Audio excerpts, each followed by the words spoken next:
Hello बच्चों, मैं नवीन कुमार आप सभी का स्वागत करता हूं हमारे यूट्यूब चैनल पर। तो आइए बच्चों, आज हम पढ़ते हैं गैल्वेनिक सेल या डेनियल सेल क्या होता है, जो पेपर में अधिकतर आपके पूछा जाता है। इसका डायग्राम भी आपको बनाना होता है, नामांकन करना होता है और इसकी डेरिवेशन लिखनी पड़ती है। तो आइए बच्चों, पहले हम इसके डेरिवेशन यानी कि एक तरह से इसकी स्ट्रक्चर यानी कि संरचना को पढ़ लेते हैं। देखिए बच्चों, हमारे पास दो पात्र हैं, एक पात्र ये है और एक पात्र ये है। इसमें हमने जिंक सल्फेट का विलयन मिलाया हुआ है और इसमें हमने कॉपर सल्फेट का विलयन मिलाया हुआ है। ठीक है ना बच्चों।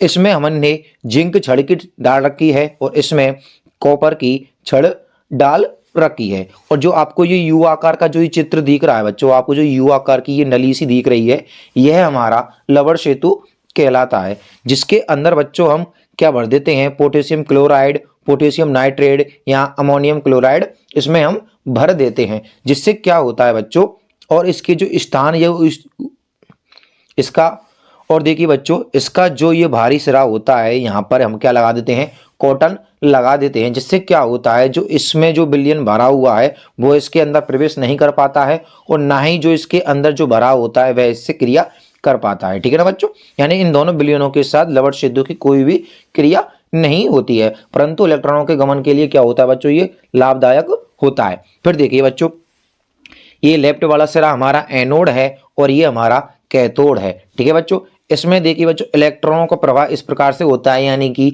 जिंक छड़ से होता है और न्यों जाता हुआ कॉपर छड़ में पहुंच जाता है। परंतु इधर से देखिए बच्चों क्या होता है, हमारी विद्युत धारा इधर से जाती है और जिंक छड़ की तरफ पहुंच जाती है। बीच में हमने क्या लगा रखा है, एक वोल्ट मीटर लगा रखा है जो हमारी विद्युत धारा का मापन करता है। ठीक है ना बच्चों। देखो, धनायनों का गमन इस प्रकार से होता है बच्चों। देखिए, जो हमारे धनायन होते हैं जो इस प्रकार जाते हैं, परंतु ऋणायन हमारे इस प्रकार आते हैं। ये हो जाता है हमारा डेनियल सेल का चित्र। तो चलिए बच्चों, इसकी हम परिभाषा और इसके जो आप क्रियाविधि या संरचना या जिस प्रकार से लिखना होता है पेपर में आपको, वह मैं आपको करा देता हूं।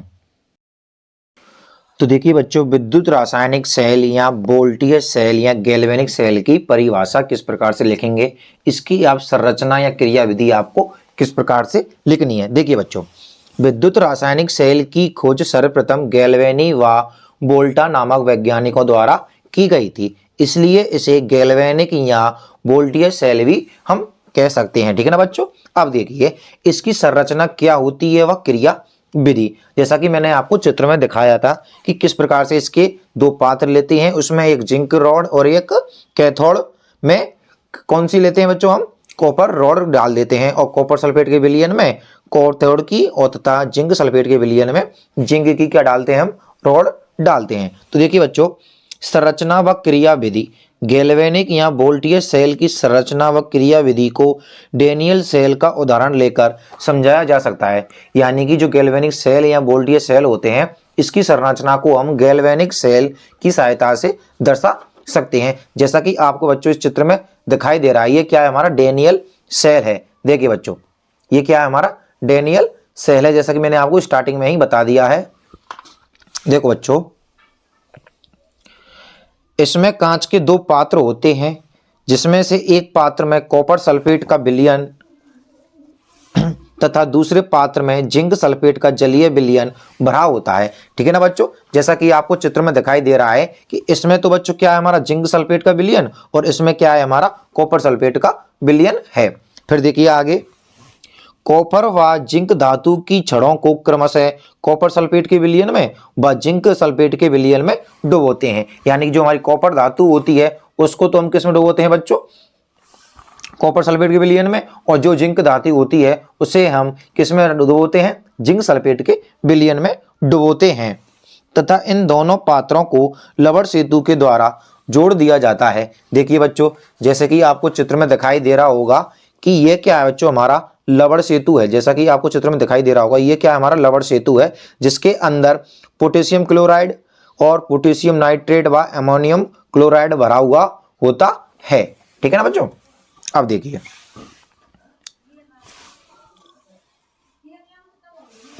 फिर कॉपर व जिंक धातु की छड़ को संयोजी तार के माध्यम से जोड़कर परिपथ को पूर्ण करते हैं। जो हमारी कॉपर तथा जिंक धातु होती है वह उनको हम किससे, संयोजी तार से, यानी जिसके अंदर विद्युत धारा प्रवाहित हो सके उस तार से हम जोड़ देते हैं। देखिए बच्चों, चित्र में आपको दोबारा दिखा देता हूं मैं। जैसे कि इस तार को, ये क्या है, हमारा संयोजी तार है, यानी कॉपर को और जिंक को दोनों को इसके द्वारा जोड़ दिया। उसमें अंदर हम क्या लगा दिया, एक वोल्ट मीटर लगा दिया है।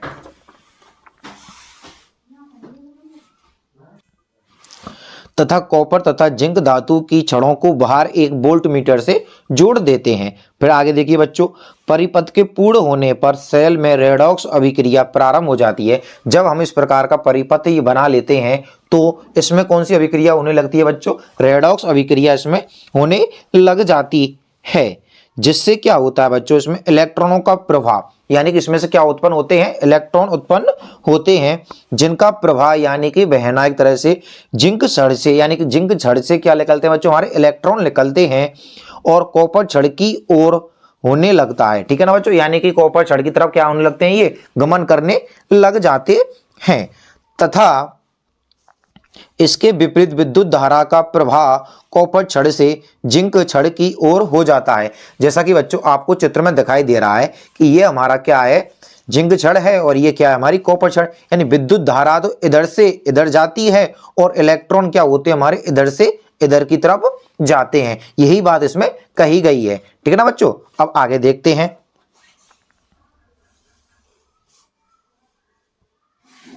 देखिए, इसमें जिंक धातु की छड़ एनोड का और कॉपर धातु की छड़ कैथोड का कार्य करती है, क्योंकि इस पर ऑक्सीकरण होता है, किस पर, जिंक पर, और कॉपर धातु पर क्या होता है, अपचयन होता है। अगर आप पर ऑक्सीकरण अपचयन नहीं आते हैं तो बच्चों आपको मैं इसके नीचे डिस्क्रिप्शन में लिंक डाल दूंगा इस वीडियो की कि ऑक्सीकरण किसे कहते हैं और अपचयन किसे कहते हैं। ठीक है बच्चों, देखिए इसको याद करने की एक ट्रिक भी होती है बच्चों। वह ट्रिक यह है कि लॉन शब्द से याद रख सकते हैं। क्या करना है, आपको केवल लॉन याद रखना है, आपको किसी प्रकार से लॉन नहीं लेना है, परंतु आपको लॉन शब्द याद रख लेना है, क्योंकि इसका एल प्रदर्शित करता है बच्चों लेफ्ट साइड, यानी कि बाईं तरफ। ओ करता है ऑक्सीडेशन यानी कि ऑक्सीकरण, और ए करता है एनोड यानी कि एनोड, और एन करता है नेगेटिव अर्थात ऋणात्मक। ठीक है ना बच्चों, ये क्या हो सकती है आपकी, यानी कि इसको पहचानने की या इसको याद करने की एक ट्रिक हो जाती है, किस तरफ से ऑक्सीकरण होगा और किस तरफ अपचयन होगा। ठीक है ना, यानी कि लॉन लेफ्ट साइड की तरफ तो बच्चों क्या होता है, हमारा ऑक्सीकरण होता है।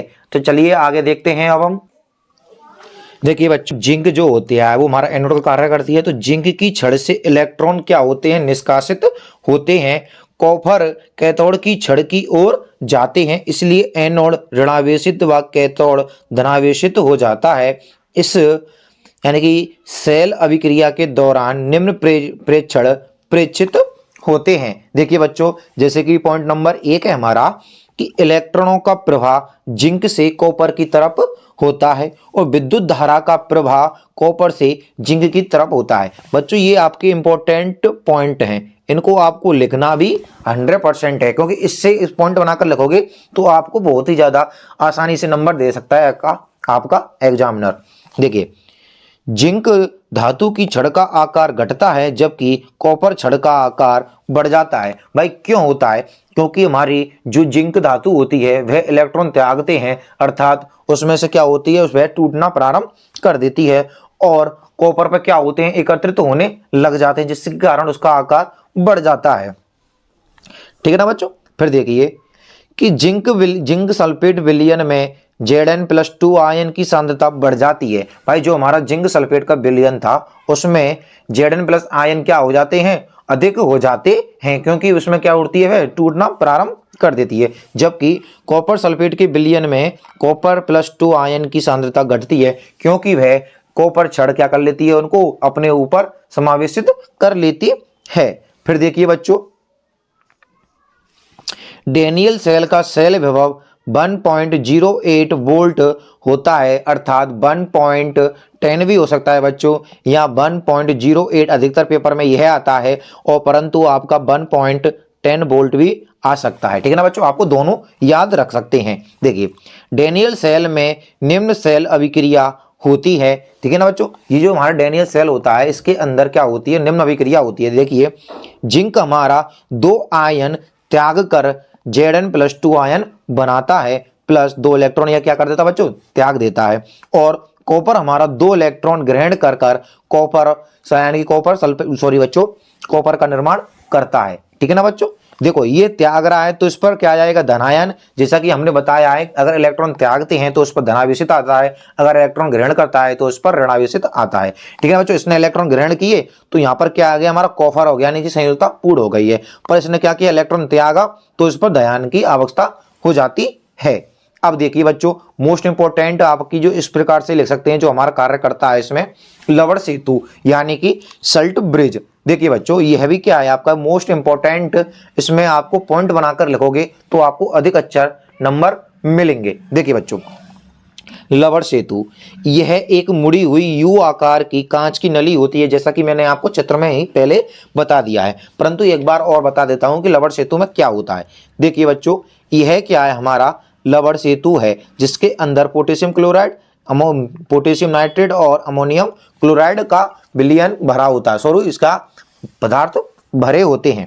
ठीक है बच्चों, जिसमें अक्रिय विद्युत अपघट्य, ये क्या बच्चों हमारे अक्रिय विद्युत अपघट्य हैं, जैसे कि potassium chloride, potassium nitrate, ammonium chloride आदि को अगार अगार या जिलेटिन के साथ, ठीक है ना बच्चों, अगार अगार या जिलेटिन के साथ मिश्रित करके पेस्ट के रूप में, भाई जो हमारी कोलगेट होती है वह पेस्ट के रूप में आती है ना, तो इसी प्रकार का पेस्ट बनाकर क्या करते हैं इसके अंदर भर दिया जाता है तथा इसके दोनों किनारों पर कॉटन लगा दिया जाता है, जिसके कारण क्या होगा, यह विलयन जो हमारे कॉपर सल्फेट का विलयन और जिंक सल्फेट का विलयन है उसके अंदर यह मिले नहीं तथा यह अभिक्रिया नहीं करे।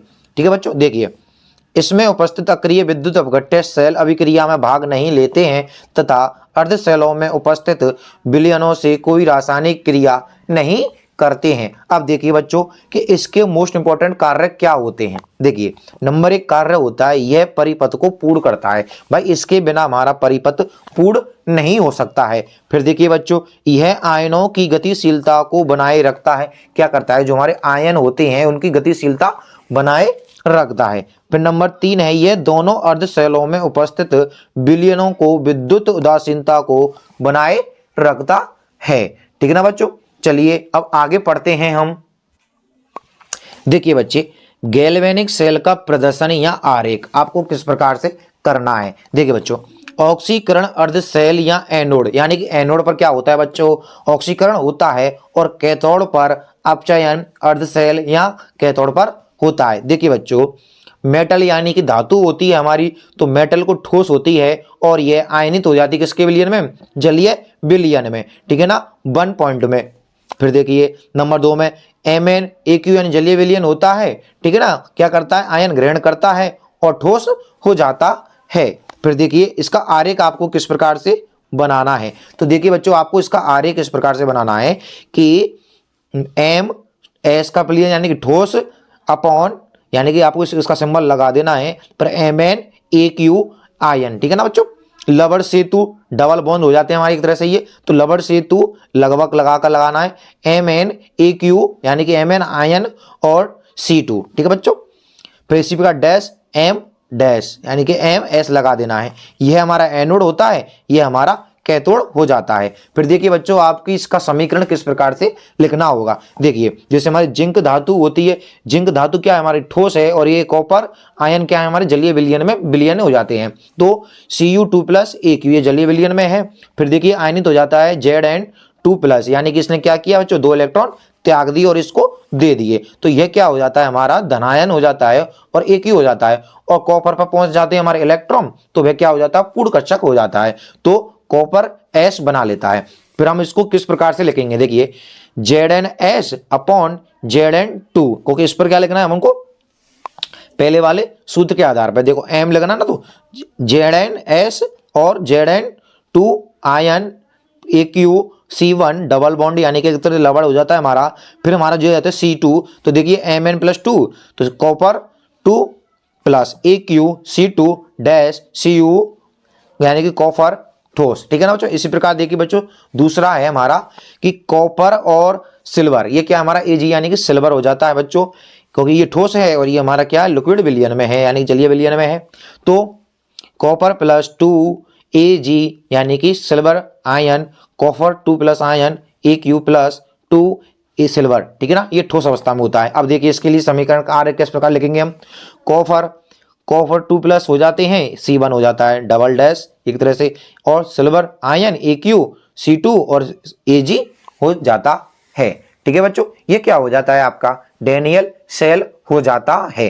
देखिए बच्चों ये वाला जो टॉपिक है हमारा कि गैल्वेनिक सेल का सेल प्रदर्शन, ये आपको इंपॉर्टेंट है। ठीक है ना बच्चों, ये क्या है आपको इंपॉर्टेंट है, आपको लिखने की क्या करनी है, प्रैक्टिस करनी है, क्योंकि पेपर में ये पूछ लेते हैं कि इसका क्या बनाना है, आपको गैल्वेनिक सेल का आरेख प्रदर्शित कीजिए।